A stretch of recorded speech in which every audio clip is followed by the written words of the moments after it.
Yo sigo con mi problema de garganta un poco mejor, por eso no puedo levantar mucho la voz. ¿Qué es un servo? ¿Alguno que me sepa decir qué es un servo? Básicamente.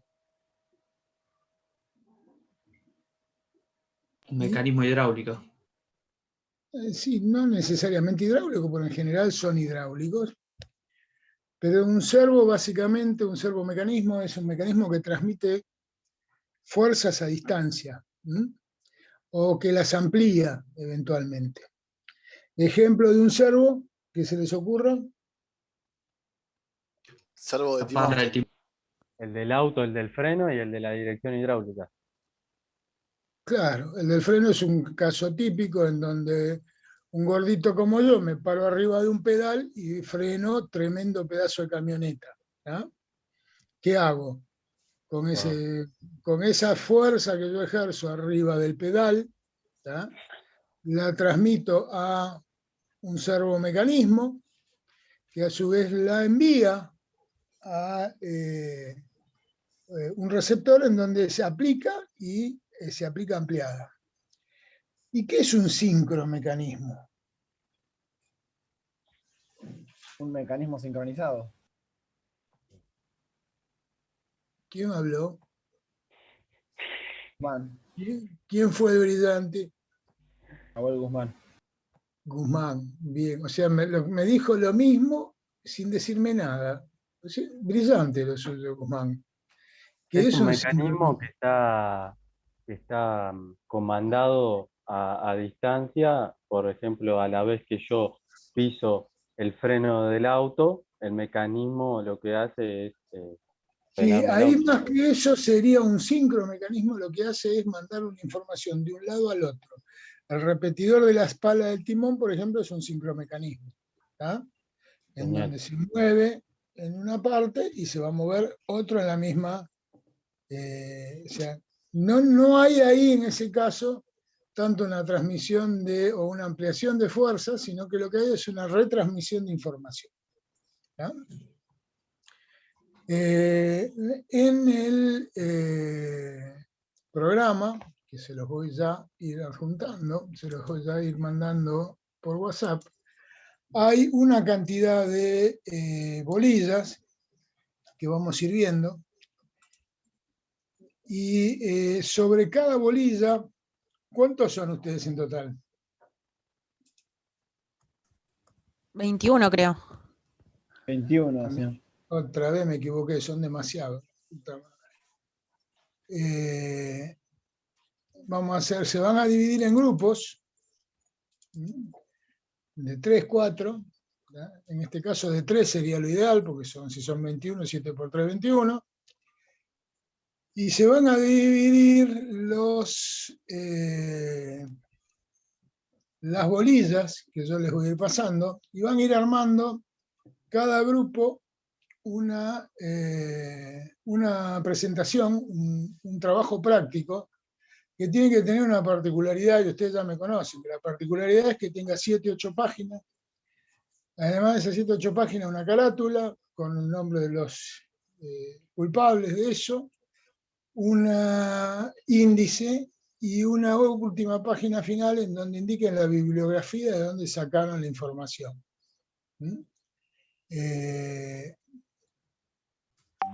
Que lo que busco es que investiguen, pero no solo que investiguen, sino que no me hagan un copy-paste de algo que no sirve para nada. ¿Tá? Entonces, si de repente en vez de 7, 8 son 9 o 10, pero porque tienen fotos o porque tienen algún gráfico, no hay ningún problema. Lo que no quiero son 600 páginas. Y la idea es que todos van a estudiar de todo eso. Al final va a ser esa colección de trabajos prácticos en donde el final va a hacer preguntas de esos trabajos prácticos y de cosas que fuimos viendo en clase. ¿Sí? Y ahora, ¿por qué no encuentro lo que estoy buscando? Porque lo estoy buscando donde no está. Denme un segundo, ya les mando el el programa y lo compartimos en...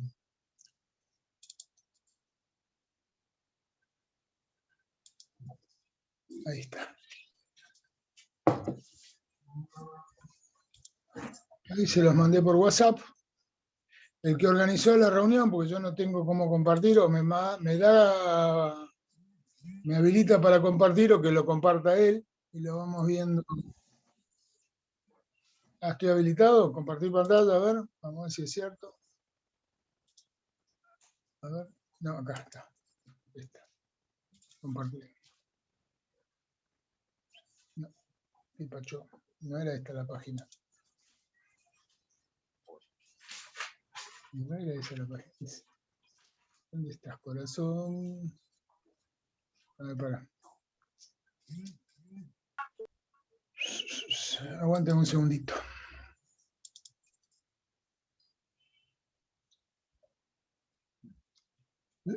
¿Están viendo el programa ahora?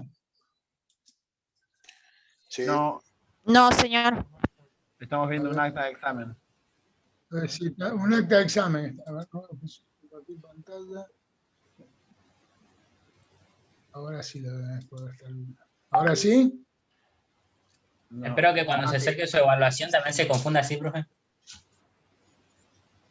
No se, con no toda se la respuesta. confunda, no se confunda, Ledesma, que tengo las manos manchadas de sangre toda esta semana.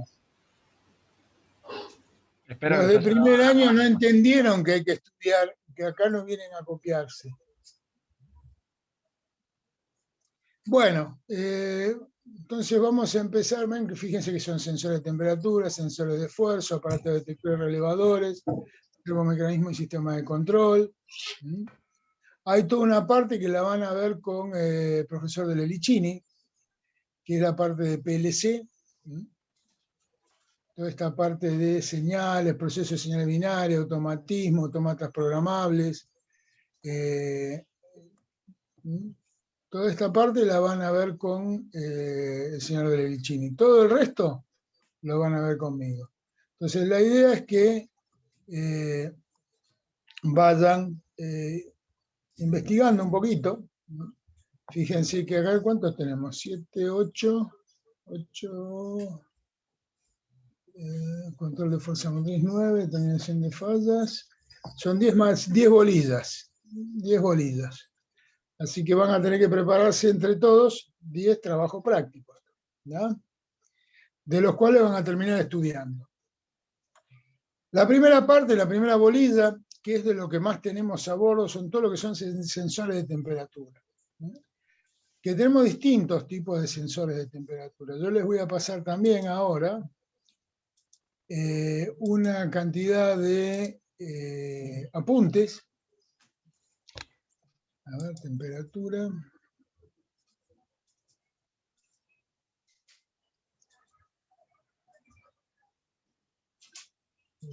Es geometría.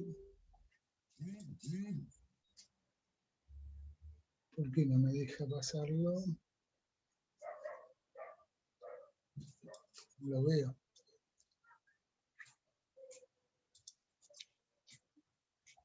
Y algunos libros, como para que tengan de referencia. Pero bueno, básicamente todo lo que es medición de temperatura a bordo es algo que tenemos sensores por todos lados. Vamos a tener desde los sensores de la cámara frigorífica o las bodegas frigoríficas, que tienen una particularidad, hasta lo que son los sensores de los gases de escape, por ejemplo, que tienen otro tipo constructivo y otra particularidad.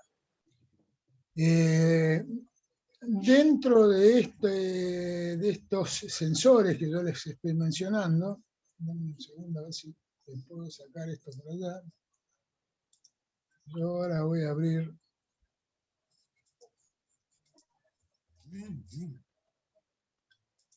¿Por qué no lo puedo abrir? Les voy a compartir otro apunte que ya se los mandé. Déjenme que lo abra, que es el de temperatura.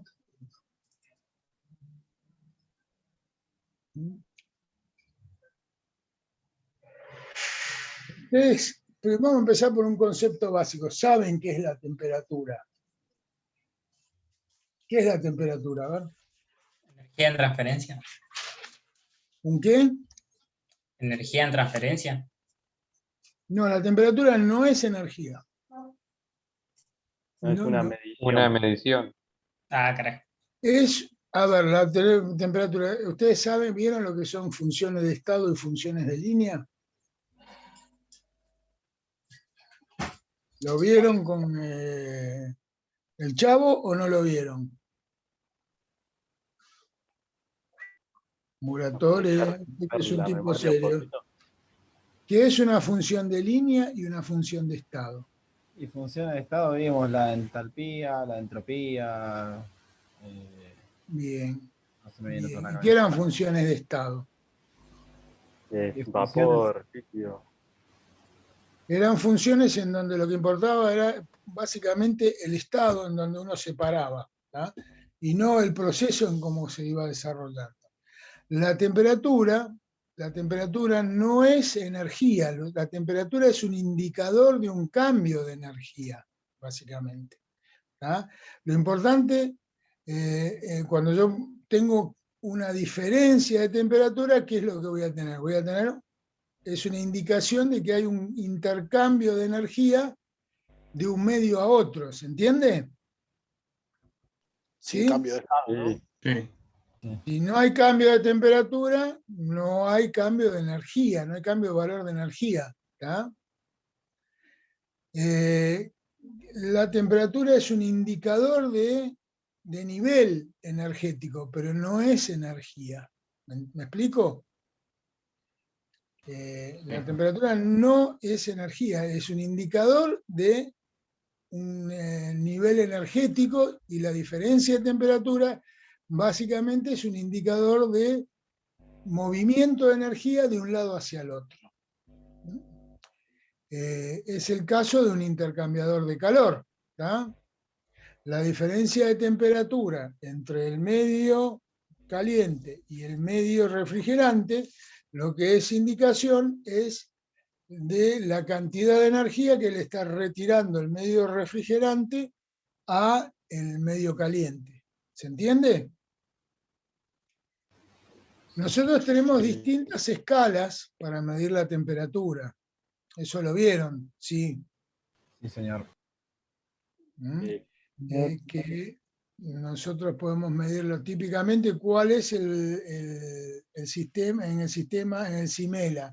¿Con qué unidad se mide la temperatura? Centígrado de Kelvin. El sistema internacional Kelvin y Celsius. En el CIMELA, ¿qué es el CIMELA? Sistema métrico argentino. Sistema métrico legal argentino. En el CIMELA, el valor o la unidad de medición de temperatura es el grado centígrado, grado Celsius, que toma dos referencias. ¿Cuáles son las dos referencias que toma? 0 grados y 100 grados. El cambio de estado del agua. Sí, básicamente está relacionado al agua y al cambio de estado. Pero al cambio de estado en unas condiciones particulares. ¿Cuáles son? Una atmósfera. A 23 grados. presión Presión atmosférica.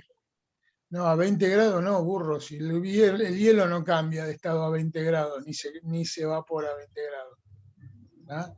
A presión atmosférica, nosotros sabemos que el agua se congela a ¿cuánto?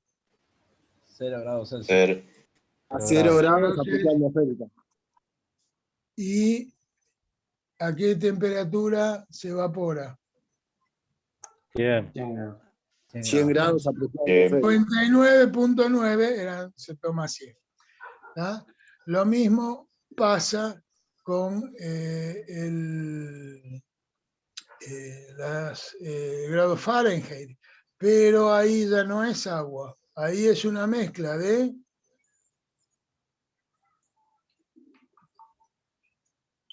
¿y? ¿Qué es lo que se ¿Lo dijo, congela? profesor? ¿A qué es lo que se congela a 0 grados Fahrenheit? Porque 0 grados Fahrenheit,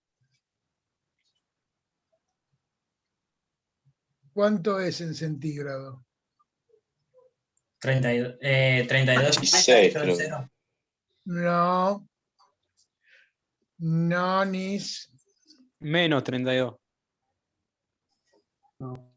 No. Estamos mal con la Menos termodinámica. 17.78. Estamos mal con la termodinámica. 32 grados Fahrenheit son 0 grados centígrados. ¿Sí? Sí, sí. Pero 0 grados Fahrenheit, ¿cuánto es? Menos 17.78. ¿Y qué es lo que se congela a menos 17.38? La cerveza IPA. Sangre del rey de Inglaterra. La nariz del rey de Inglaterra. Una mezcla de una sal con agua. Después me lo buscan, creo que era cloruro de amonio, más agua, en una determinada cantidad de dilución, se congela a 0 grados Fahrenheit. ¿Por qué eligieron esa mezcla en particular? No tengo la más puta idea, pero es así. Y después están los grados Kelvin, ¿sí? ¿Y por qué se toma como referencia el grado Kelvin? ¿Qué valor absoluto tiene el grado Kelvin? Por El grado donde se Kelvin. tiene molecularmente. El valor absoluto del grado Kelvin. Si yo agarro un grado Kelvin y comparado con un grado centígrado, el valor 273. absoluto. A ver, En la misma escala. Estamos en la hora de la pavada. No es la misma escala. ¿Cuánto es 0 Kelvin? Menos 273,15. Menos 273,15. Sí, eso es 0 Kelvin. ¿Sí? Sí. Y la temperatura de ebullición del agua en Kelvin, ¿cuánto es? 100 más 173,15. ¿Cuánto? 273,15. 100 más 273. 373. A ver, son 21 y me están dando 22 respuestas distintas, muchachos. Pónganse de acuerdo. Depende de la presión. Sí, sí, pero la temperatura 273,15. 373. 373,15. ¿Qué quiere decir? Que en módulo, el valor de un grado Kelvin es igual a un valor del grado centígrado, ¿sí? Lo que pasa es que el 0 Kelvin está corrido 273,15 para abajo. ¿Y por qué está corrido para ahí?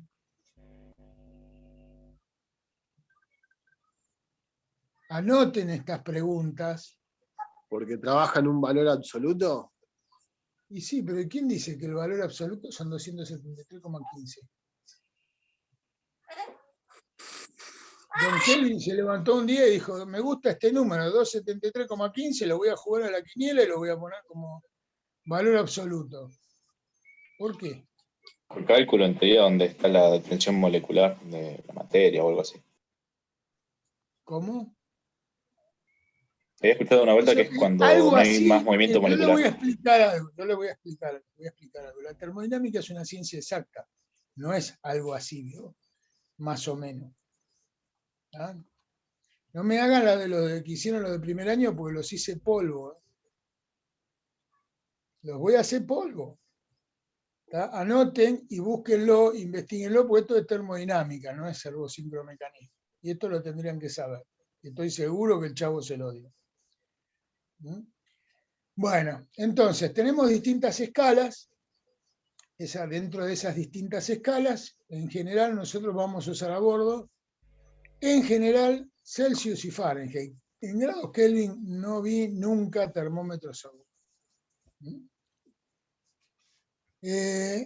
Principios de medición de temperatura. Tenemos elementos que son sensores de contacto. ¿Qué quiere decir? Que están en contacto con el medio. ¿Tá? que trabajan por medios mecánicos, por ejemplo. En donde, por ejemplo, tenemos un tubo de Bourdon. ¿Ustedes saben cómo es un tubo de Bourdon? ¿Lo han visto alguna vez? No, no. No sé. Vamos, ¿sí o no? Yo no. No. Bueno, vamos a buscar una imagen de un tubo de Bourdon. Es básicamente un tubo enrollado.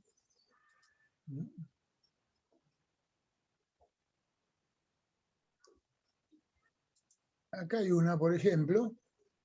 A ver si la puedo compartir.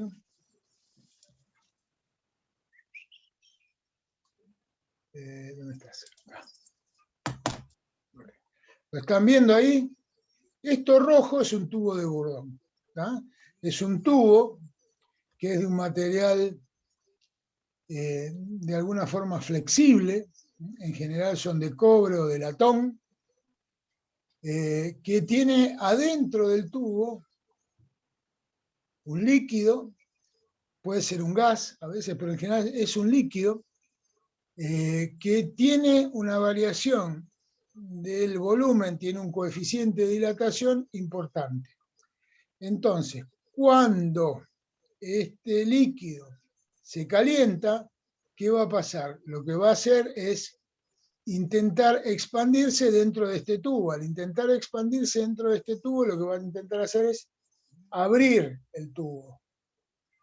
Esto está conectado a un mecanismo de relojería, que lo que está, tiene una aguja que va sobre una escala y va a permitir que la aguja se mueva y vaya marcando la temperatura. ¿Por qué? Porque ese grado de expansión del líquido va a ser función de la temperatura, y el movimiento de ese Bourdon, el movimiento de ese tubo va a estar en función de la variación de la temperatura.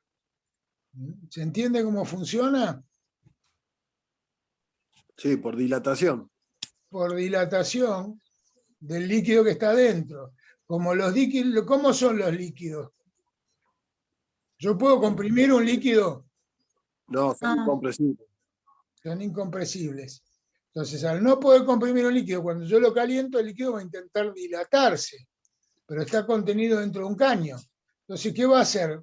Junto con el líquido se va a dilatar el caño, ¿se entiende? Y va a intentar abrirlo el caño. Como tiene esta forma, lo que tiende a hacer es abrir el Bourdon. Este mismo principio, uy, se me está yendo la voz como el gallo Claudio, se usa en los manómetros también. Este mismo principio se usa para la medición de presión, ¿sí?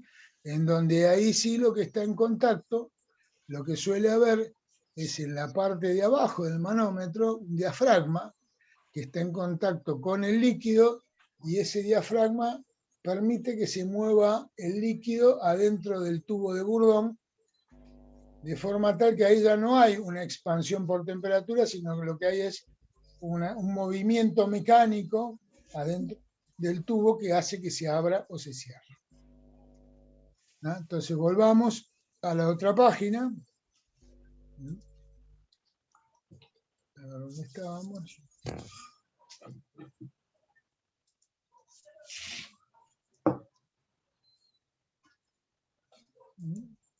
Después podemos tener también lo que se llaman los termómetros de columna, que son los típicos termómetros que uno tiene en la casa, o el termómetro que le ponen a uno para medir la fiebre, los de mercurio. ¿Los vieron? Sí. Bueno, esos viejos, ahora todos están con la pistolita, pero antiguamente eran termómetros de mercurio, ¿sí?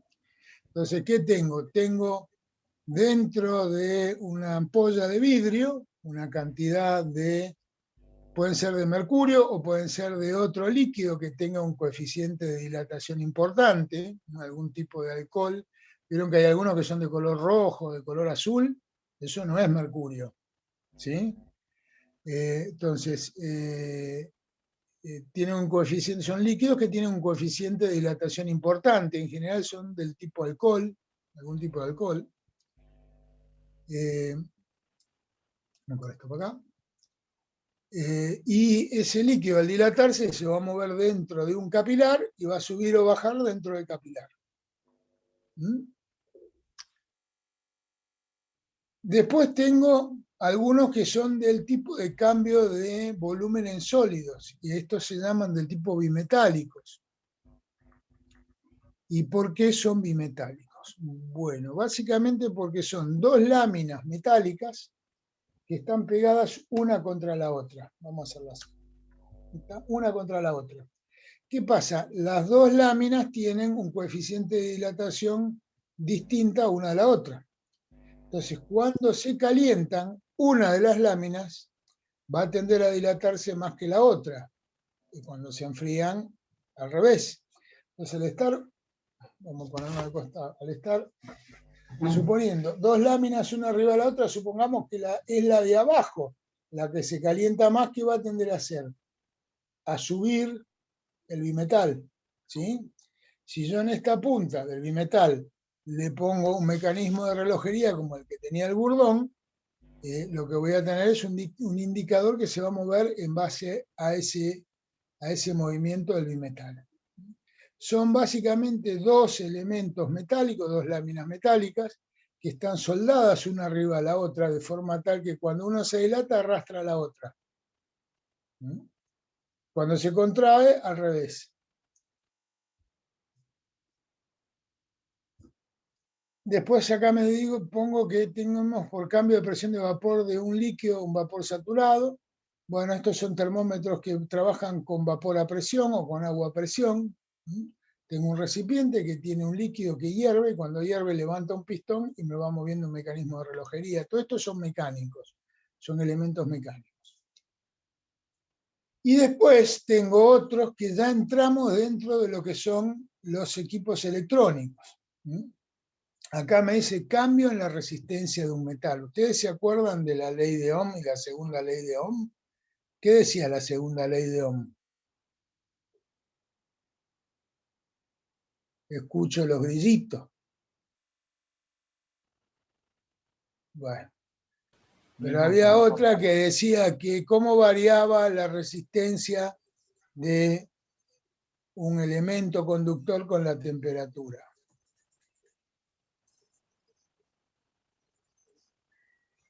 Y cuando baja la temperatura, baja la resistencia.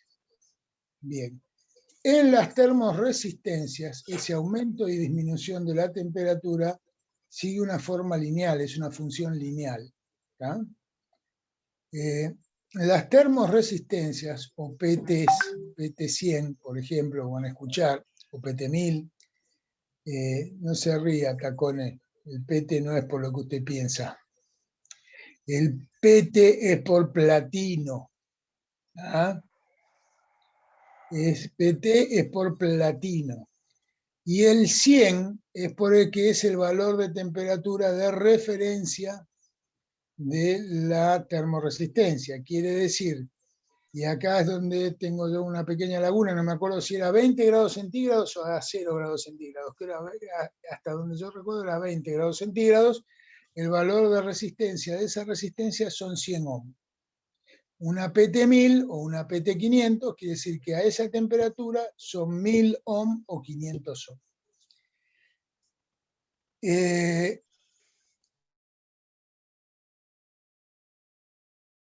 Esos 100 ohm van a empezar a crecer 101, 102, 103, dependiendo del valor o la cantidad de calor que yo le agregue a la temperatura, a la termoresistencia, o le quite. Porque lo que hace cambiar el valor de temperatura de vuelta es la energía que yo agrego o quito, que es calor. Energía es calor, no temperatura. Las termoresistencias se fabrican básicamente con tecnología de electrónica, con una tecnología como de electrónica, en donde básicamente lo que voy a tener es una pastilla en donde se hace el devanado. Yo estoy haciendo el devanado de la bobinita de platino, que a su vez se le recubre con un elemento cerámico, y que a su vez se meten dentro de una vaina de acero inoxidable. Eso es típicamente la forma de una termoresistencia. Las termoresistencias se usan para medir temperaturas relativamente moderadas. Convengamos que hasta alrededor de los 200 grados, 200 y pico de grados. Tienen una calidad de medición muy buena, tienen un error relativamente bajo y son ¿cómo se dice? Son lineales, o sea, la variación de la temperatura y la variación de la resistencia van variando en forma lineal. A su vez, estas termoresistencias suelen montarse sobre lo que se llaman termowells o termopozos. Pozo con Z, no con S, por favor. Los veo escribiendo mal y el voleo en el orto que les voy a pegar va a ser de antología. Termopozo con Z, en donde básicamente el termopozo lo que es una vaina de un material que es generalmente del mismo tipo de material de la tubería. ¿Y por qué tiene que ser del mismo tipo? Se les ocurre que tiene que ser del mismo tipo de material de la tubería. Para que dilaten los dos igual. Yo o ni. No, no viene por ahí. ¿Qué pasa cuando yo tengo dos materiales distintos? Sí. ¿Qué? Electrolisis, ¿cómo era? No me acuerdo el nombre. Electrólisis. Electrólisis. Voy a tener una corrosión galvánica entre los dos. Uno me va a comer al otro. ¿Sí? Óxido Entonces, reducción. en general, lo que se busca es que esa vaina que está metida dentro del proceso sea del mismo material de la tubería, que a su vez es un material que va a ser resistente al líquido que está circulando por adentro. ¿Sí?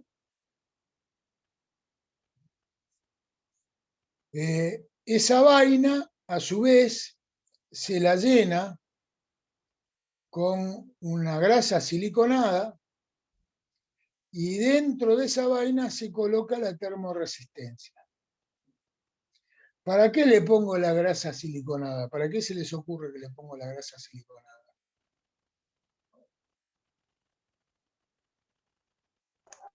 Y para la protección del material, supongo. ¿No? Para la disipación de temperatura se usa la grasa siliconada, en parte. Básicamente la grasa siliconada lo que va a hacer es ayudar a la transferencia del calor, pues si yo no le pongo la grasa, lo que voy a tener es la pared del termopozo, aire, y recién va a ir a estar la vaina de la termoresistencia. Entonces, al llenar la vaina con grasa siliconada, lo que ayuda es que el calor viaje a través de la grasa hasta la termoresistencia, ¿se entiende? Si no, el aire, ¿qué es? Es un aislante, no es un buen transmisor de calor. Claro. Muchas veces se olvidan de ponerle la grasa y no mide correctamente la termoresistencia y piensan que está fallando la termoresistencia y lo que le está faltando es grasa, no está llegando. O está incrustado, por ejemplo, el termopozo, el termowell, se juntó basura alrededor, se le formó alguna calcificación, porque el agua es dura. ¿Qué era el agua dura? Con minerales. Agua no tratada. Agua con Con exceso de minerales de Ahora no. magnesio y calcio. Básicamente el agua dura es agua que es rica en calcio y magnesio. ¿Ah? ¿Y qué hace ese calcio y ese magnesio? Producen Incrustaciones. Incrusta. Se incrustan, forman incrustaciones en carbonatos que se depositan en las superficies metálicas. ¿A partir de qué temperatura?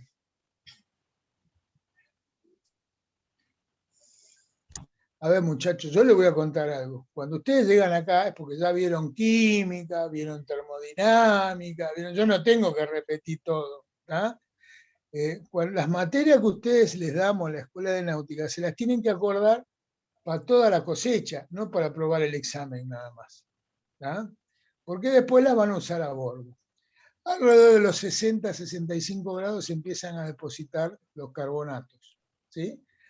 Por debajo de esa temperatura no se depositan, y por arriba tampoco, porque ya se depositaron a los 60, 65 grados. Entonces, termopozo, grasa, vaina de la termoresistencia. Termistor. ¿Qué es un termistor? Bueno, un termistor, ese sí es también un elemento de medición de temperatura. Ese se fabrica con tecnología de semiconductores. En estos van a encontrarse que hay dos tipos de termistores, los que se llaman PTC y NTC. ¿Por qué PTC y NTC? PTC viene por Positive Temperature Coefficient y NTC viene por Negative Temperature Coefficient. ¿Qué quiere decir esto? Al ser termistores, les dije que se fabrican con tecnología de semiconductores. Ya dejan de cumplir con la ley de Ohm. Si dejan de cumplir con la ley de Ohm, no son lineales las variaciones de temperatura. La variación de temperatura de estos elementos son más bien del tipo logarítmico. ¿Qué quiere decir? Que van a crecer muy poquito, llega un momento en que llegan a una temperatura de ruptura y crecen de golpe.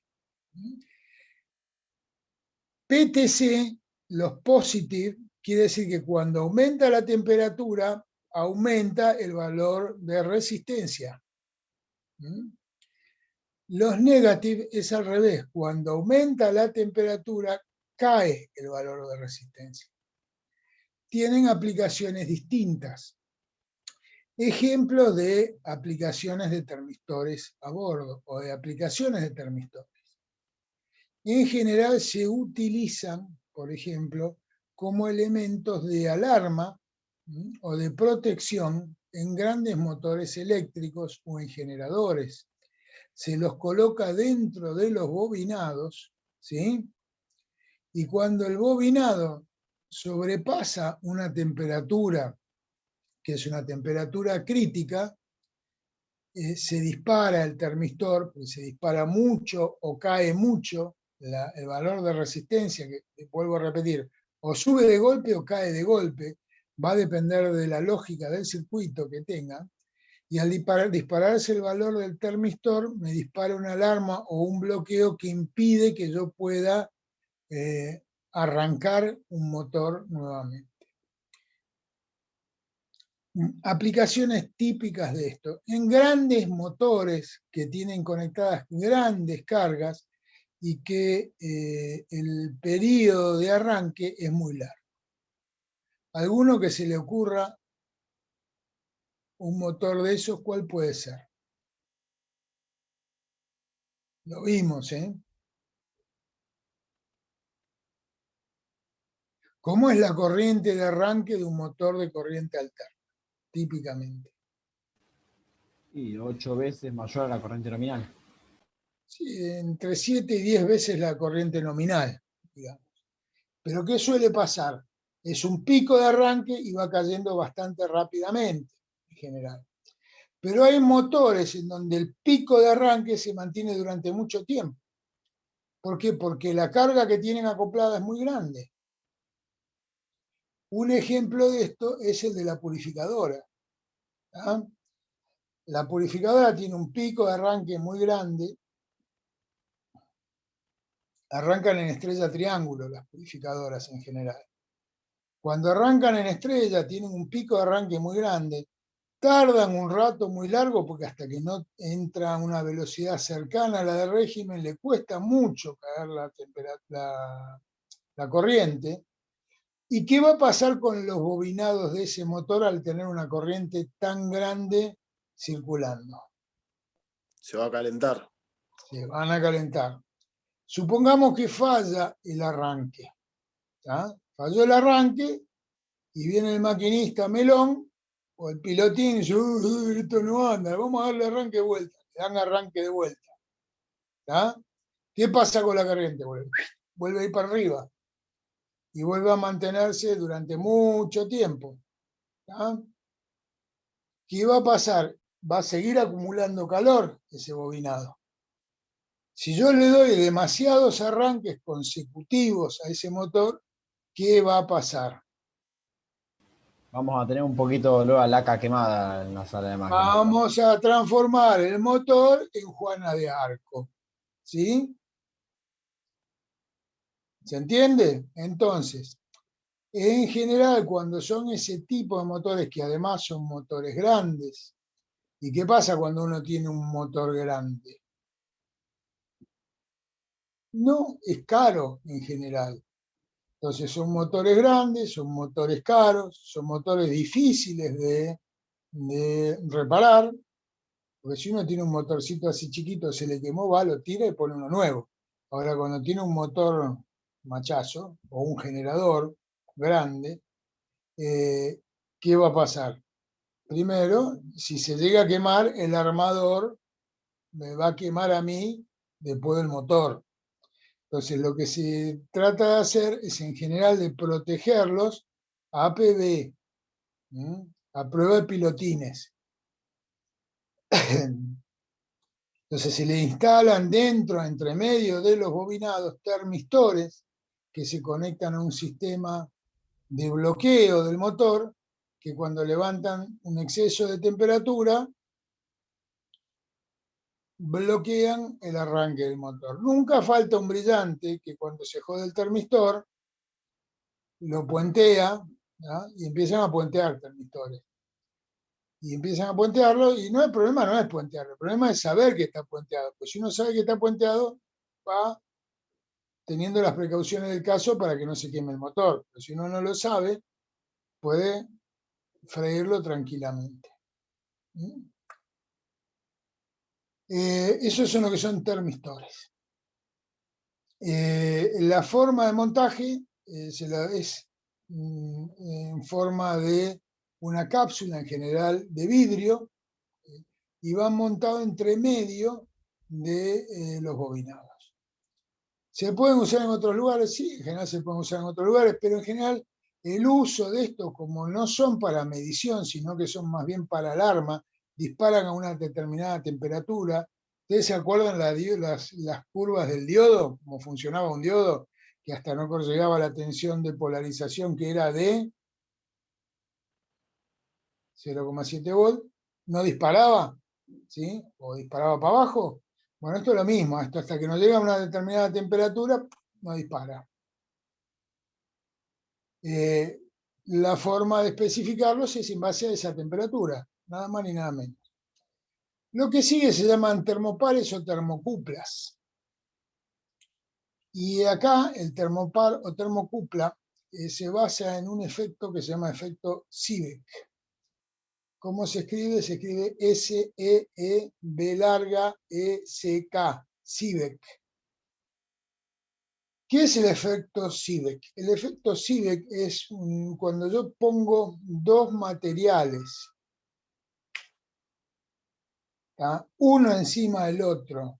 ¿Tá? No es que fundo los dos materiales juntos, sino que tengo un material, dos metales, básicamente. Uno encima del otro. Ejemplo, cobre platino, torio platino, hay varios tipos de termocuplas. Cuando yo pongo en contacto uno con el otro, cuando yo lo someto a temperatura, entre los dos materiales se genera una diferencia de potencial, que va a ser proporcional a la cantidad de calor o de temperatura que está recibiendo esa termocupla. ¿Sí? Si yo mido de alguna forma esa diferencia de tensión me va a indicar temperatura. ¿Se entiende? De vuelta, no es una aleación de dos metales. No, ese es el error típico. Cuando yo le digo que es un termoparo o termocupla, me dice es una aleación de dos metales. No, no es una aleación de dos metales. Porque ¿qué es una aleación? Son dos metales fundidos uno con el otro, que forman un tercer metal. Esto no es una aleación. Son dos placas de metal, una contra la otra, que cuando están expuestas a temperatura, se genera una diferencia de potencial entre las mismas. Las termocuplas se utilizan en general, para medir temperaturas grandes. Por ejemplo, los pirómetros de gases de escape del motor principal utilizan termocuplas, porque como son dos metales, tienen mucha resistencia a la temperatura. Esa es la ventaja. ¿Cuál es la desventaja de las termocuplas? La desventaja de las termocuplas es que el cableado que yo tengo que utilizar para la termocupla tiene que ser un cableado especial. ¿Qué quiere decir eso? Que tiene que ser del mismo material que es la termocupla. Si yo tengo una termocupla que es de cobre platino, por ejemplo, tengo que usar un cable de cobre, uno de los conductores y el otro conductor de platino. Y tengo que conectar la parte del platino con el platino y la parte del cobre con el cobre. Si no, ¿qué voy a generar? Si las conecto al revés, genero otras dos termocuplas en el lugar de conexión. ¿Se entiende? Entonces tengo que usar un cableado especial, conectores especiales. Ese cableado especial es caro. Es muy, muy caro. Entonces, ¿qué se suele hacer? Y además, por ejemplo, si yo tengo 6 pistones y quiero tener un valor de referencia de temperatura que sea parejo para los 6 pistones, los cables de los 6 sensores tienen que medir lo mismo. Entonces, el que está más cerquita, el cable va a ir y va a volver, así hasta el último que va a ir nada más. ¿Se entiende? Entonces, ¿qué se hace? Se utiliza ese cable especial hasta un gabinete o caja de compensación, que se llama. En esa caja de compensación hay un sistema electrónico, básicamente, que lo que hace es tomar esas señales de las termocuplas y transformarlas en otra señal que yo la puedo mover vía un cable común, que tampoco va a ser tan común, porque va a ser un cable que va a necesitar resistir alta temperatura, en general. Pero va a tener que resistir mucha menos temperatura que el que está resistiendo la termocupla. Esos gabinetes, o esas cajas de compensación, también se llaman marshalling racks, o marshalling box. Anoten, Marshall, M-A-R-S-H-A-L-L.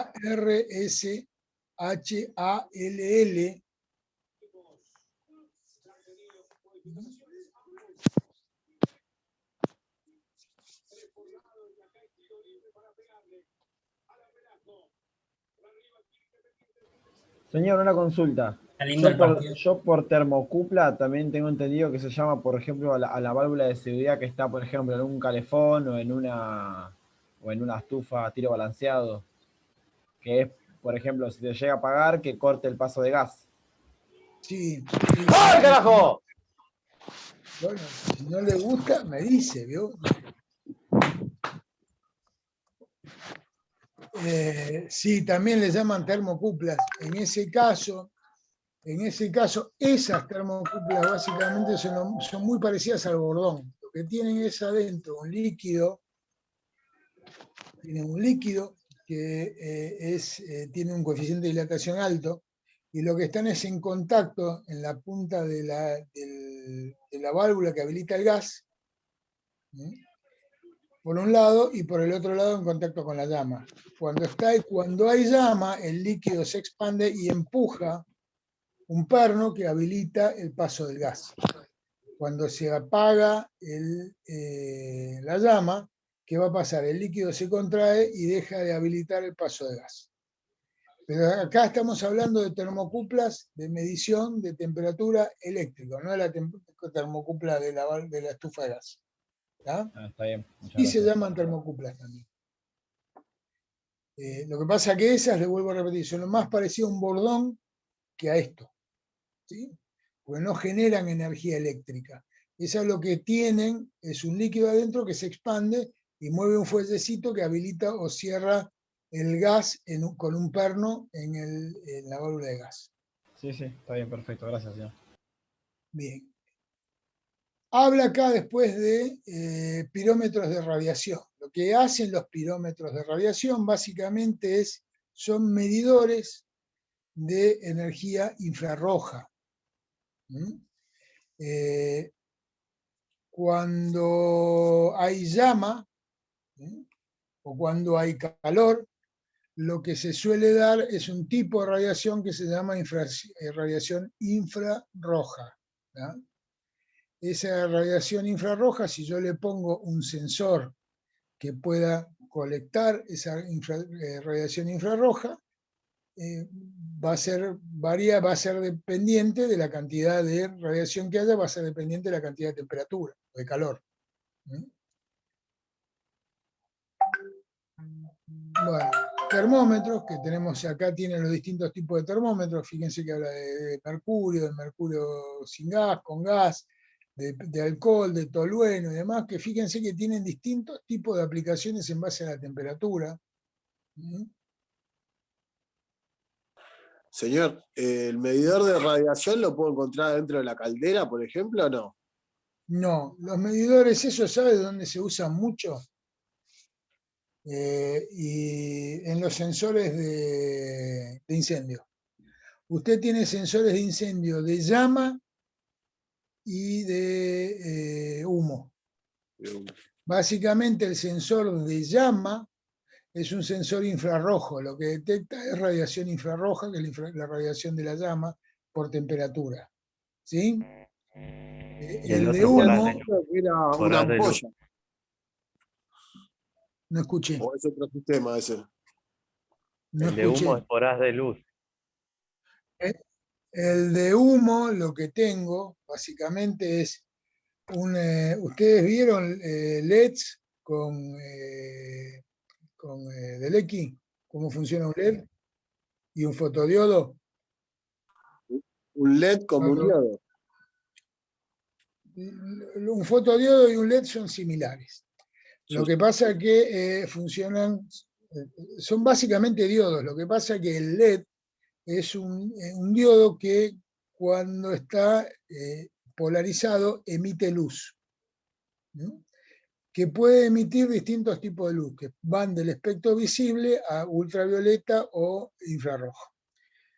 Y del otro lado, usted tiene un fotodiodo, en donde el fotodiodo usted lo va a tener polarizado con la corriente, con la tensión de polarización, pero no va a circular corriente hasta que no incida luz sobre la juntura del fotodiodo. Entonces, ¿cómo funciona un sensor de humo? Básicamente es un emisor de luz que está enviando a un receptor, que es un fotodiodo, un haz de luz. Cuando no hay nada entre medio, que lo que hay es aire, ¿qué va a pasar con la luz? Va a circular libremente. Si llega a haber humo, ¿qué va a pasar con la luz? Se va a refractar, va a tender a abrirse las de luz, va a bajar la concentración y va a dejar de circular corriente por el fotodiodo. Entonces, es parecido al Switch, es parecido al OWS, es parecido al OWS. ¿no?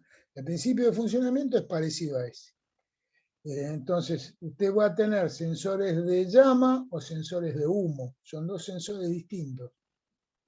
Yo después, si quieren, les paso una carpeta de un pilotín. Uy, perdón, ya me quedan pocos minutos de garganta. Les paso una carpeta. Sí, sabe que sí.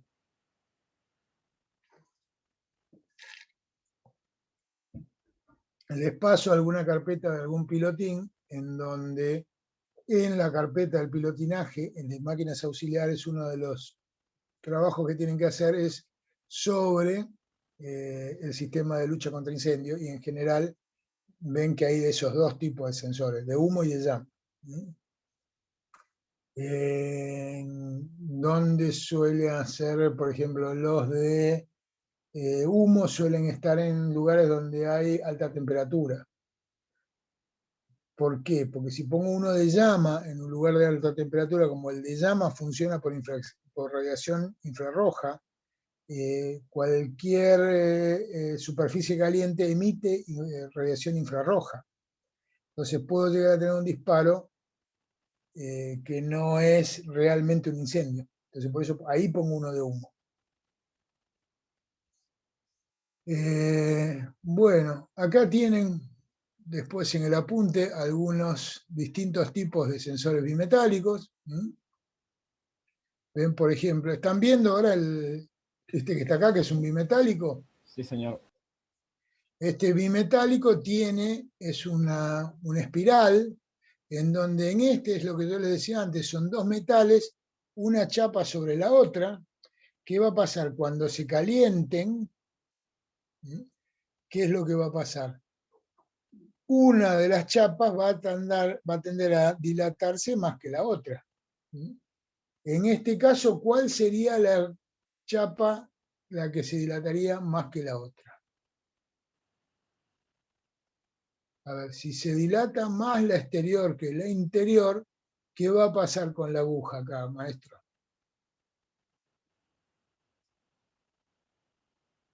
Claro, es al revés. Acá en este caso es la interior la que tiende a dilatarse más que la exterior. ¿Se entiende?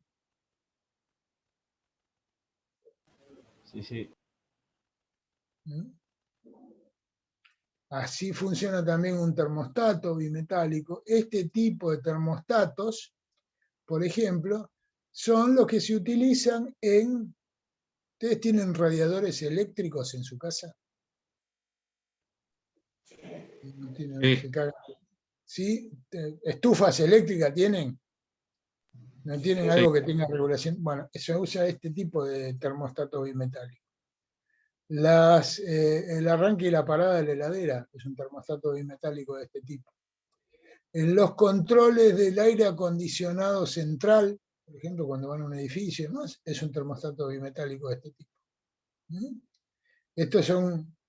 Hay montones de aplicaciones para este tipo de termostatos bimetálicos. Este es el que yo le decía de gas de presión, en donde lo que tengo es un bulbo lleno de gas, con un cañito, que va con un tubo capilar a un sensor que está dentro de una aguja, que lo que va a hacer es que mover la aguja de un lado para el otro. Otro modelo. Acá tiene un modelo de cómo funciona una termoresistencia. ¿Se acuerdan que yo le dije que tengo el elemento de platino, la bobinita de platino, que a su vez está conectada al cable exterior, que a su vez todo esto está encapsulado en una cerámica, y a su vez todo esto está protegido con una membrana protectora que puede ser, por ejemplo, metálica, de acero inoxidable. Fíjense, detalle, que acá yo tengo 3 conductores.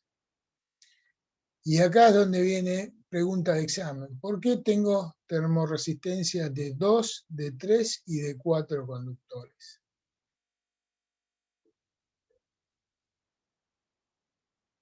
Piensen un poquito.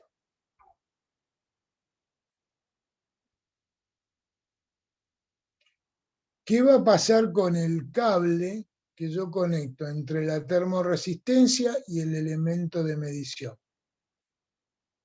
¿Los cables cómo son en general? ¿Son conductores reales o ideales? Reales. Reales. Entonces, ¿qué pasa cuando yo conecto un cable? Se calienta. Estoy conectando una resistencia. A la termoresistencia yo le estoy agregando otra resistencia. ¿Sí? Claro, estos cables, este tercer hilo, lo que hace básicamente es compensar ese valor de resistencia del cable para restarlo en la punta final. Después búsquenlo y lo van a ver más bien, lo van a ver bien. Acá tienen una gráfica de una PT100, era 0 grados centígrados, no 20, me había equivocado. A 0 grados centígrados, esto es una PT100, tiene 100 ohms. Y hay de curva americana o de curva europea.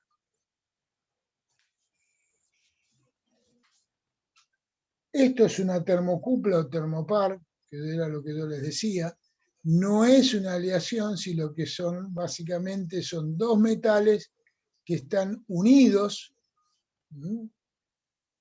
pero no están, que están soldados, básicamente, uno con el otro, pero que no están aleados. Una aleación es una mezcla de dos. ¿Acaso los dos metales están separados, pero unidos en contacto uno con el otro? ¿Sí? Fundidos uno con el otro, la puntita nada más. O una lámina. No están aleados uno con el otro. ¿No? Una aleación es básica. El bronce, por ejemplo, es una aleación. El bronce es una aleación de cobre con níquel, por ejemplo. Esto no es una aleación. Esto es un tipo de metal por un lado y otro tipo de metal por el otro. Que cuando se calienta se genera una diferencia de tensión por este efecto que se llama efecto Seebeck, que va a ser proporcional al valor de temperatura. Acá tienen las curvas de cómo son las termocuplas y los distintos elementos, cobre constantán, platino rodio. Fíjense que podemos tomar valores de medición de temperatura de muy altas temperaturas. Fíjense, este platino rodio de menos 50 a 1768.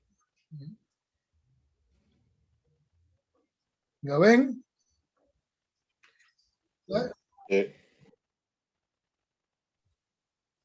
No, debe estar faltando algo, es rodio algo.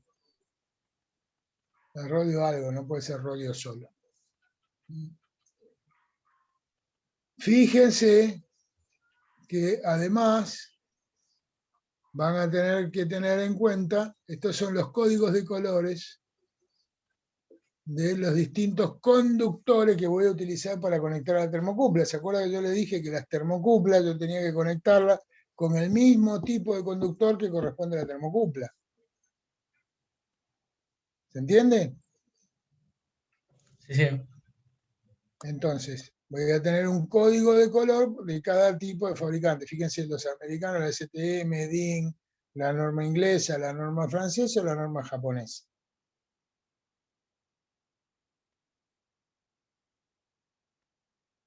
Y lo que tengo que tener en cuenta es que cuando conecto, lo tengo que conectar el mismo material con el mismo material y voy a tener que utilizar, no es que pelo el cable y lo conecto así nomás. ¿Ah? Tengo que utilizar conectores especiales. Cuando yo utilizo termocuplas, es cara la medición con termocuplas. ¿Por qué? Por todo esto, por los materiales especiales, los conectores especiales, por los largos de los cables. Bueno, lean después tranquilo el apunte.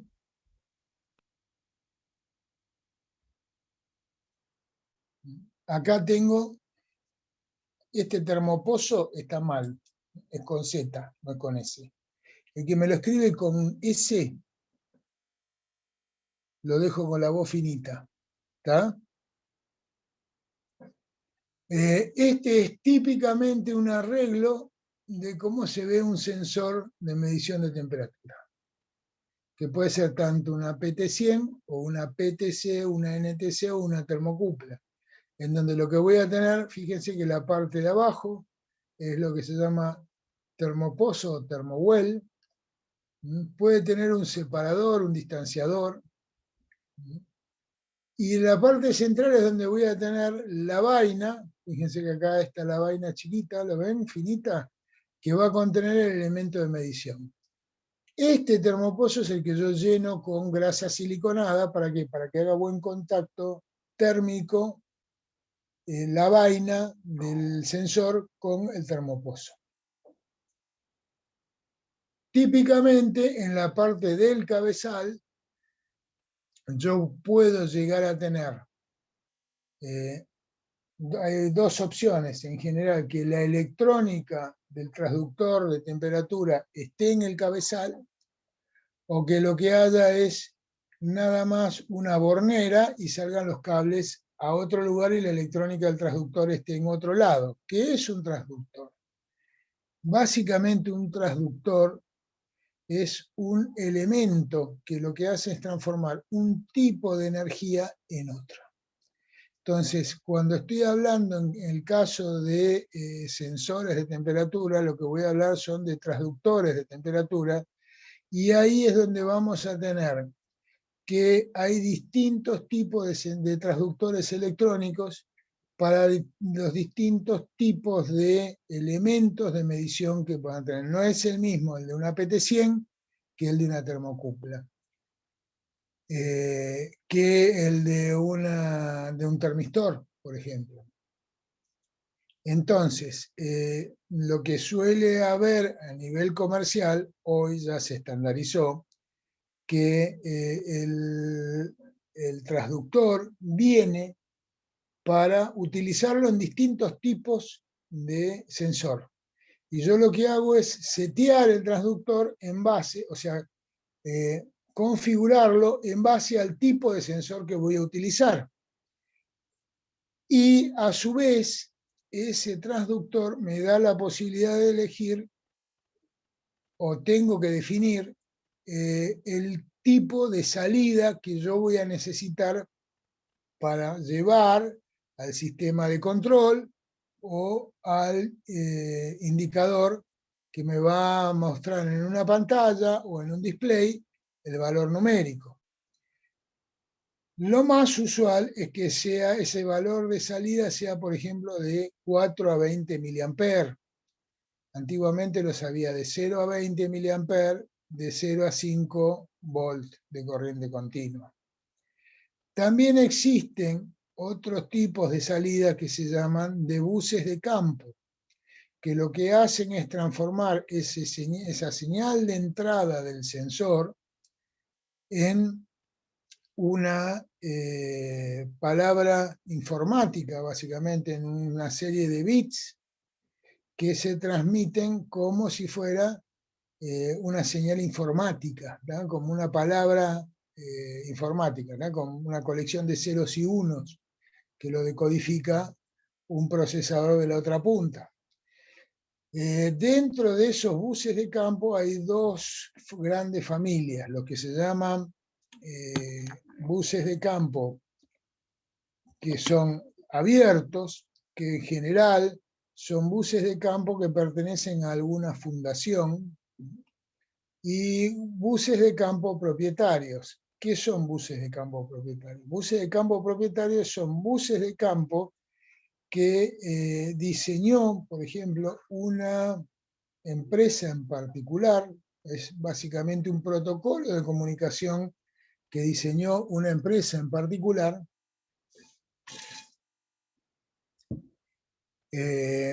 Ejemplo, Foxboro tiene un sistema que se llama el IA, Intelligent Automation. Honeywell tiene su propio sistema. ABB tenía un sistema propio también. Y que únicamente se comunican sensores de esa marca con elementos de control o de regulación de la misma marca. Ejemplo, un transmisor de temperatura de Honeywell solamente se va a comunicar con un controlador de Honeywell y lo va a entender porque hablan el mismo idioma, por decirlo de alguna forma. Esto traía aparejado que cuando alguien compraba un sistema, quedaba esclavo de ese fabricante. Si el fabricante discontinuaba algo, Sonamos tenía que tirar todo y poner todo de moderno o todo de otra marca.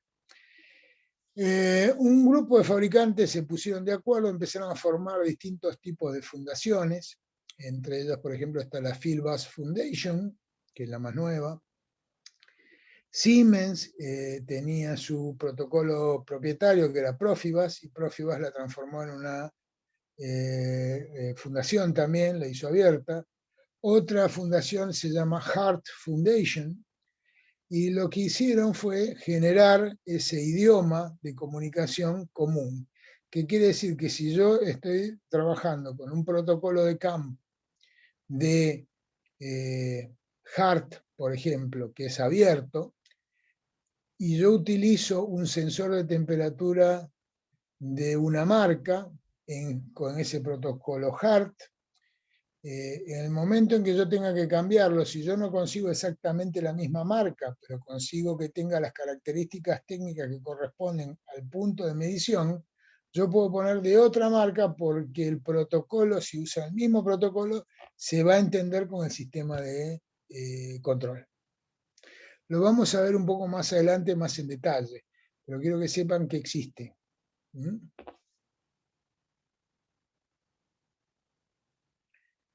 Bueno, acá tenemos montaje en vaina, montaje de temperatura, las diferencias entre una RTD y una RTD. RTD es una termoresistencia.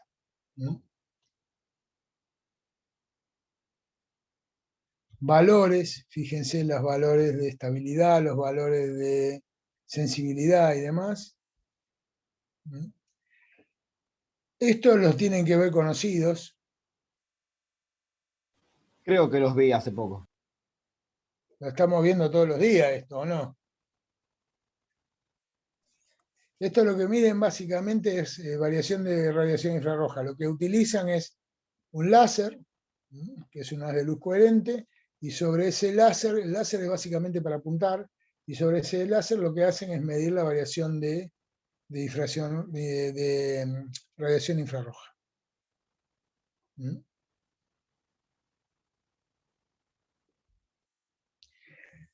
¿Qué es la termografía? Este es un tema interesante también. La termografía es la medición, es básicamente una cámara termográfica. Es una cámara que en vez de medir color, lo que mide es radiación infrarroja. ¿Qué era lo que yo les decía antes? ¿Qué pasa? La radiación infrarroja es determinante de temperatura. Entonces, la termografía me permite realizar un tipo de ensayo no destructivo muy interesante, que es, por ejemplo, hacer un ensayo de, por ejemplo, un tablero eléctrico o de un motor eléctrico. Imagínense ustedes el tablero de distribución de energía eléctrica principal del barco, en donde yo tengo alta tensión detrás del tablero. ¿Sí? Cuando yo tengo elementos mal apretados, o tuercas o tornillos que se fueron aflojando, ¿y por qué se aflojan las tuercas y tornillos en un barco? O en cualquier lugar. Por las vibraciones, señor. Básicamente por vibraciones. ¿Y pero por qué se aflojan por vibraciones? Porque el contacto que hay entre los filetes de la rosca y de la tuerca no es del 100%, es del 15, al 20, 25%. El resto es huelgo que tengo. Y ese huelgo es tanto en el sentido axial, o sea, a lo largo, como hacia el costado. Y cuando está vibrando, ese huelgo lo que hace, por muy apretada que esté la rosca, cuanto más apretado es menor el efecto, pero si no, lo que va haciendo es que ese huelgo, lo que va haciendo es que la rosca con vibración se vaya aflojando. Cuando se me aflojan las barras del tablero eléctrico, ¿qué va a pasar? vamos a empezar a tener, van a empezar a levantar temperatura, van a empezar a tener un falso contacto. Al empezar a levantar temperatura, ¿qué va a pasar? Va a empezar a haber óxido, por ejemplo, entre las barras.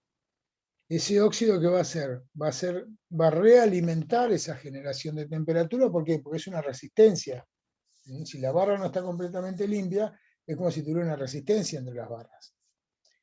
Entonces, la imagen termográfica, lo que me permite ver, por ejemplo, en un tablero, que no lo veo a simple vista, es dónde tengo, por ejemplo, puntos calientes, que son puntos donde puedo llegar a tener un problema, por ejemplo, de fuego, de incendio, en un tablero, sin tener que tocarlo físicamente. Y es una gran ventaja porque puedo estar teniendo, por ejemplo, media tensión en ese tablero. Entonces yo al hacer una termografía, puedo sacar dónde están los puntos calientes y con esos puntos calientes después en algún momento programo una parada y le pego un reapriete a las barras del tablero. O por ejemplo, puedo hacerle una termografía a un motor eléctrico y ver que si está levantando temperatura de una de las puntas del motor es porque alguno de los cojinetes está en malas condiciones. Por ejemplo. Para eso se utiliza la termografía por infrarrojos. Si llega a perder Independiente, no lo tenemos que apuntar a tacones. Ya sabemos cómo va a salir. Va ganando 1-0. ¿Va ganando? Pero Independiente le dicen ruta 2, tacones. ¿No sabía Bueno, usted? lo dicen de ¿No muchas sabe, formas. ¿No sabe que a Independiente le dicen ruta 2? No, ni idea. Mazuco a lo mejor debe saber. Sí, le dicen ruta 2 porque todos los fines de semana tienen una tragedia distinta. Peor está River. Ahora Recién está ganamos, que conste que recién ganamos. peor está River. Bueno, ven, fíjense acá tenemos ejemplo de termografía. En donde se ven estos puntos amarillos, son puntos calientes. Fíjense que está, por ejemplo, en la de la derecha, tengo los, fíjense, ven que están acá los fusibles. ¿Los ven? Y fíjense que en el caso de esta fusilera, tengo el fusible, este de acá del medio de arriba, que está al rojo vivo, ¿sí? El de acá abajo, que está recontracaliente. Puedo ver dónde tengo problemas. ¿Qué quiere decir? Que acá, por ejemplo, tengo un problemita con este fusible. Está haciendo falso contacto o está sobrecargada esta fase o algo. En las contactoras lo mismo. Puedo ver que no haya, por ejemplo, que no estén flojos los contactos de la contactora. O fíjense acá, por ejemplo, en esta reductora. ¿Qué le pasa a esta reductora? Está caliente en esta punta, demasiado caliente en esta punta. Quiere decir que acá este rodamiento que está sobre este lado está teniendo un problema. O por ejemplo, en esta bomba que se ve acá abajo, fíjense que la punta de la bomba está recontracaliente. ¿La ven? Sí. Bien. Bueno, señoras y señores, siendo las 21:23. La hora de comer. A comerla, dijo Tacone. No sé cuántos se quedaron. Ya creo que yo los puse a dormir unos cuantos. Les sugiero que vayan eligiendo los temas del programa, vayan armando los grupos y se vayan poniendo a trabajar en los trabajos prácticos. Yo voy a seguir adelante la semana que viene. Tenemos que avanzar, porque yo estuve un par de semanas sin poder dar clase, pues no tenía, todavía me estoy recuperando de la garganta. Y la idea es que van a preparar el práctico y sobre el práctico lo vamos a dar juntos, ¿sí? Y lo vamos a corregir y lo que van a usar, van a ir juntando esos prácticos y a fin de año el final va a ir sobre ese práctico. Seguramente vaya alguna nota sobre el práctico y seguramente hagamos ¿cómo se dice? No, sí, o algún parcialito en el medio. Así que bueno, lo veo a Ciñeris por ahí, lo cual me hace sentir bien porque realmente no quiero perder a nadie, no quiero que se me caiga nadie. ¿Está? Gracias, señor.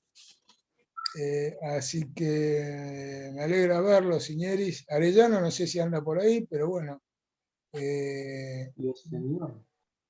Ahí está, ahí lo veo. Así que bueno, bienvenido de nuevo y a ver si este año zafamos la varadura. ¿Tá? Estamos complicados todavía. Les cuento que seguimos complicados, vamos a seguir complicados un rato más. Yo no creo que hasta agosto o septiembre tengamos ningún tipo de posibilidad ni chance de tener algo que sea presencial, lo cual es realmente chabolas, digámoslo de una forma clara, porque además limita todo, pero bueno, vamos avanzando con lo que podamos, ¿no? Como dice el chiste del jardinero, disfrutemos mientras podamos. El resto de las materias están cursando. ¿Cómo están yendo con las otras materias? Ya ahí vi que están con Molanes, Molanes le cambiaron la conexión, me enteré también. Estuvo ahí haciendo... Mejoró mucho. Mejoró bastante la conexión. Igual creo que el problema de él, más que de conexión, es que tiene una máquina medio viejarda, pero... Las dos cosas. Pero bueno, ya ahora es una sola el problema. Sí, a ver, y después, bueno, el problema que tenemos todos los veteranos, que nos cuesta todo un poquito todo esto, ¿no? Estamos haciendo una vaquita para comprarle una compu. Molanes. Sí. Molanes ya domina más el Zoom que nosotros. Sí, vos sabés que no, aparte me llama, bueno, el tipo es, a pesar de Doctorado en Paint. igual que el Churra ya está hecho un vil gato. Un youtuber.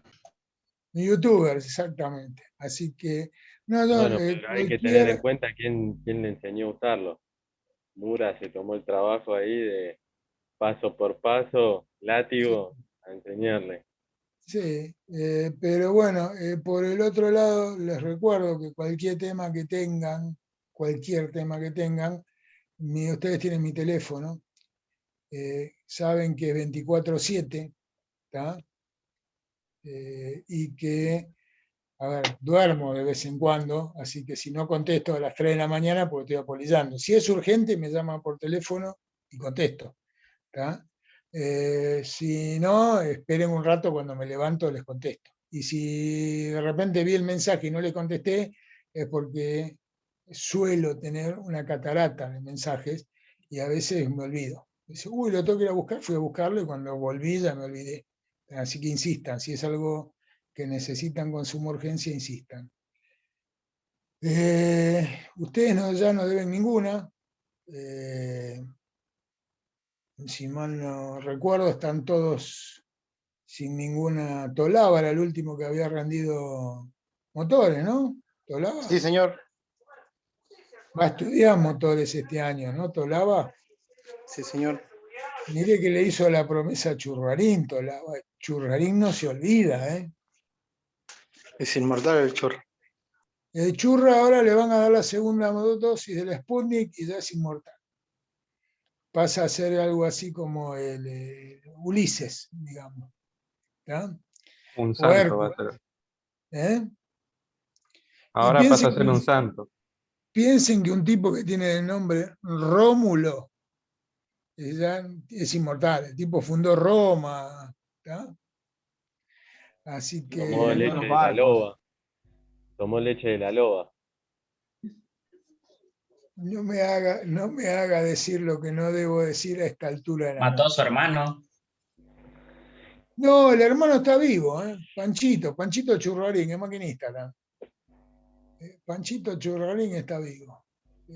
Lo conozco yo también. ¿Qué les iba a decir? Cualquier cosa me avisan, ¿tá? Estamos todavía, como cuando vinimos a España, porque todavía no se terminó de cerrar todo, pero cualquier problema, y cualquier problema incluye me enfermé de COVID, tengo lo que sea, me pegan el chiflido. ¿Está claro? Bueno, buenas noches y será hasta la próxima. Hasta la próxima, señor. Que tenga Buena semana. Buenas noches, Hasta luego, señor. próximo. Lean el apunte de temperatura.